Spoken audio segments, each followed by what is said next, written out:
Music Industry Podcast, and I'm David Angereeb. Let's dig in. A lot of you come to me with questions about my credentials and qualifications in the music industry. I don't like making the podcast about myself, but these are fair questions to ask because if you're learning from someone that doesn't have results or isn't at least on their way to achieving the kinds of results you want, you could end up spinning your wheels or wasting your time learning from them. All along, I have been quite transparent about where I stand regarding various aspects of my career. On the blog, I've talked about 21 ways I've made money in the music industry. That number continues to rise, and I have no doubt it will keep going up. I've also talked about the fact that I work almost exclusively from home. Some of the community work I do gets me out of the house and into music venues and other spaces, and I also have the occasional meeting. But aside from that, I'm not required to go to a specific workplace to do my work. I don't actively brag about this fact, but it was a huge achievement for me personally in 2016. Additionally, I'm the kind of person that craves variety in life and likes having a few irons in the fire. I recently met up with a friend I hadn't seen in about 7 years, and he said to me, "You're the kind of guy that if one thing doesn't work or if you get bored of it, you always have other projects ready to go." He's right. I've started many blogs and websites with various product and service offerings. A few years ago, the Music Entrepreneur HQ was just one among many. I decided to stick with this project because I'm passionate about music, creativity, and business.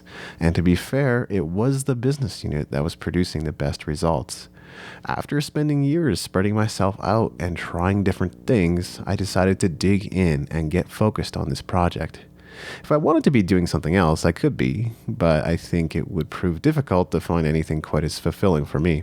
So that brings me to an important point. Many of you have suggestions about what I should be doing with my time to prove my worth as a music entrepreneur. Some of you say I should be making and releasing more music. Some of you feel I should be talking more about sync licensing and placement opportunities. By the way, I don't know everything there is to know about the music industry, which is why I often bring guests onto my podcast to share about subjects I know nothing about. And some of you believe I should be creating a university-level education for music entrepreneurs. These are all valid pursuits, and I think there is value in all of them. Rest assured, I have no shortage of ideas of what to do and what I'd like to do in the music industry, and some of the things just mentioned are on my radar. But going back to what I was saying earlier, I like having multiple pursuits. I like the fact that my life doesn't revolve around recording and publishing music, live performance, or session work. I get to do all those things and make money at them, but they don't rule my life. If they did, I'm not sure I would have time for the Music Entrepreneur HQ. It's tax season, and I recently had to get all my ledgers and receipts in order to submit to my accountant. I decided to do a bit of an analysis of the various income sources I have, so let me give you a bit of an idea of where I tend to see the biggest results from. If you check out the show notes for this episode, you'll find a pie chart that breaks down my income from 2017. I had 17 distinct income sources in 2017, but the top 5 were 1. Content writing, 2. Ghostwriting, 3. Community, 4. Live performance, and 5. Crowdfunding. It's worth noting that roughly a quarter of income had very little or nothing to do with the music industry. Regardless, content writing and ghostwriting alone made up over 50% of my total income, and if I included other income categories like content marketing, book sales, and product sales, all of which represent other forms of writing income, that number would be even higher. This type of analysis can help you gain clarity on objective reality. What you say doesn't matter as much as what you do, and if you want to determine what motivates someone, watch what they do, not what they say. That way you'll never be confused. You can see from my income analysis that most of my energy went into writing content. Having 17 income sources is a good thing. It mitigates risk. If one income source is lost, you can always fall back on another and find a way to grow it. But I don't think it's worth thinking about how to grow every income source, especially when you have that many. At most, I would look at the top 5 categories and maybe only the top 3. If I was 25, I might think about this differently, but I'm 35 now, and while I do have many productive years ahead, I already have several years of momentum behind me. So, though I want to remain flexible and adaptive, especially as technology continues to bring about change, it makes more sense to ride the wave than to push against it. So in my case, my top 3 income sources would be content writing, ghostwriting, and community work. If there are certain income numbers I'm looking to reach, and I would focus on enhancing my earnings from these categories and not worry too much about trying to grow the others, which will basically take care of themselves because of the reputation I've established and the relationships I've developed.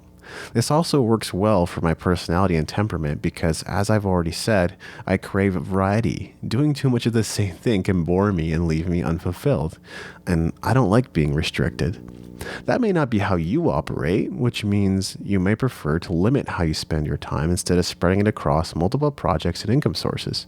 For example, you might look at how to get as many gigs as possible, and if you dedicated the most productive hours of your day to this task, I have little doubt in my mind you would see huge results from your effort.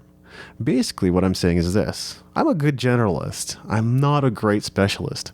I've done a lot of things in the music industry, not all of them great.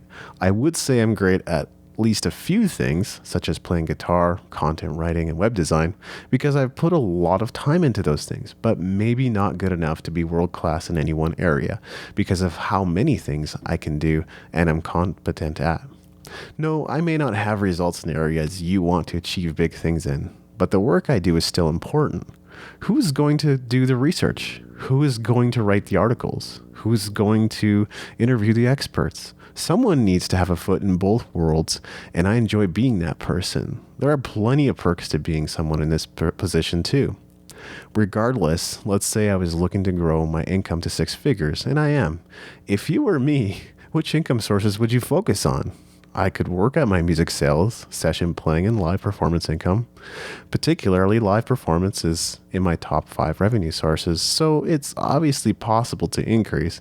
I enjoy all these things, and I know I can make a decent income in these areas, but it would be necessary to dedicate most of my time to them, leaving me with significantly less time to write content.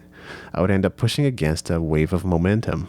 My daily responsibilities include writing content for various clients, so it's much easier for me to boost my income as a writer than in other areas. When I finish my work for my clients, I'm already at my desk. My mind is already in gear, and I can save energy and remain effective for longer if I'm not constantly switching between different tasks. So based on what I've just shared with you, here are several questions you can ask to determine what the focus of your music entrepreneurship career should be. What do you enjoy doing? Does your personality thrive on variety? Do you prefer to focus on one thing at a time? What are you doing that makes you the most money? Is there room for you to grow it, or are you capped? What could you do to reduce single source dependence? Could you diversify your income so you aren't caught off guard if you end up losing one or multiple sources? What skills and experiences have you gained through the years? How could you combine them to get the greatest leverage from them? In what areas do you see the greatest upside potential? If you're riding a wave of momentum, what could you do to ensure you stay above the waters and not get swallowed up by that wave? Thanks for listening. Make sure to go to musicentrepreneurhq.com for show notes and other goodies, and leave us a review in iTunes to help us spread the word.